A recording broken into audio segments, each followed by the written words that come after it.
Junior ठाकरेंनी मुंबईकरांसाठी मोठी घोषणा केली आहे।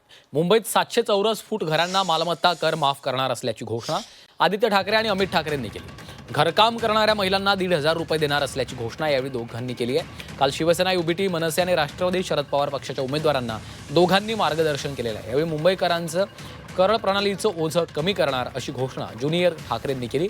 मुंबईकरांना 100 युनिटपर्यंत मोफत वीज देणार, घरकाम करणाऱ्या महिलांना 1,500 रुपये, स्वाभिमान निधी अशा विविध घोषणा आदित्य ठाकरे आणि अमित ठाकरेंनी केलेल्या आहेत। त्यामुळे उद्या जाहीर होणाऱ्या ठाकरे बंधूंच्या वचननाम्यात या घोषणांचा समावेश असणार का याची चर्चा रंगली आहे। कुठेतरी मुंबईकरांना मोकळा श्वास करांमध्ये पण मिळाला पाहिजे। आपल्या सरकारने जे वचन दिलं होतं, उद्धव साहेबांनी ते पूर्ण केलं। ते म्हणजे 500 स्क्वेअर फुटापर्यंत प्रॉपर्टी टॅक्स आपण माफ करणार होतो। पण मला वाटतं आज आपण ठराव केला पाहिजे इथे की जेव्हा आपलं सरकार बनेल तेव्हा 700 स्क्वेअर फुटापर्यंत जी घरे आहेत त्याचा मालमत्ता कर रद्द करून टाकायचा आहे। युवराजांनी एक वर्कशॉप आयोजित केलं होतं आणि आपल्या उमेदवारांकरता, परंतु कालचं ते वर्कशॉप ते त्यांनी सादरीकरण केलं ते एखाद्या कंपनीचं बोर्ड ऑफ डायरेक्टर कसे असतात त्या बोर्ड ऑफ डायरेक्टरचं कंपनीकरता जे एक प्रेझेंटेशन असतं तसं त्यांनी काल ते प्रेझेंटेशन केलं। सर्व मतदारांना सांगायचं आहे, अशा प्रकारची अर्धवट माहिती मतदारांनी ऐकून घेऊन म्हणजे त्यांच्या जोखमीवर मतदान करावं।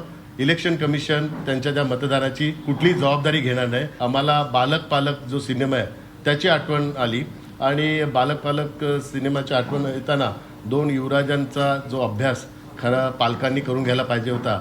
अर्धवट होमवर्कचा वर्कशॉप असं आम्ही त्याला हेडिंग देत आहे।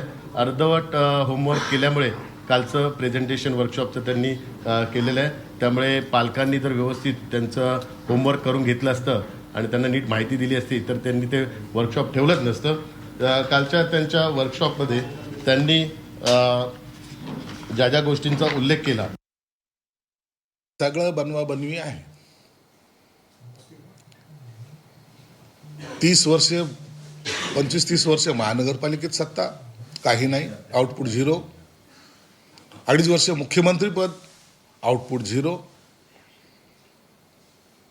250 फुटाच्या घराला 250-300 फुटाचे ते काही परमिशन देणार होते, टॅक्स माफ करणार होते। आता निवडणूक जशी तोंडावर आली सत्ता जाणारच आहे हे 100% जेव्हा अधोरेखित झालं त्यावेळेला 700 फुटात देऊ, 1000 फूट देऊ, 2000 फूट देऊ।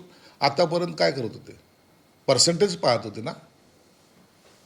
पर्सेंटेजवर चालवलेली महानगरपालिका ही लोकांच्या लक्षात आलेली आहे। ठरलेले ठेकेदार, ठरलेले पर्सेंटेज आणि ठरलेले घोटाळे हेच महानगरपालिकेमध्ये केलेले यांचं दैत्यवान विजय किंवा त्यांचं काम आहे असं म्हणायला हरकत नाही।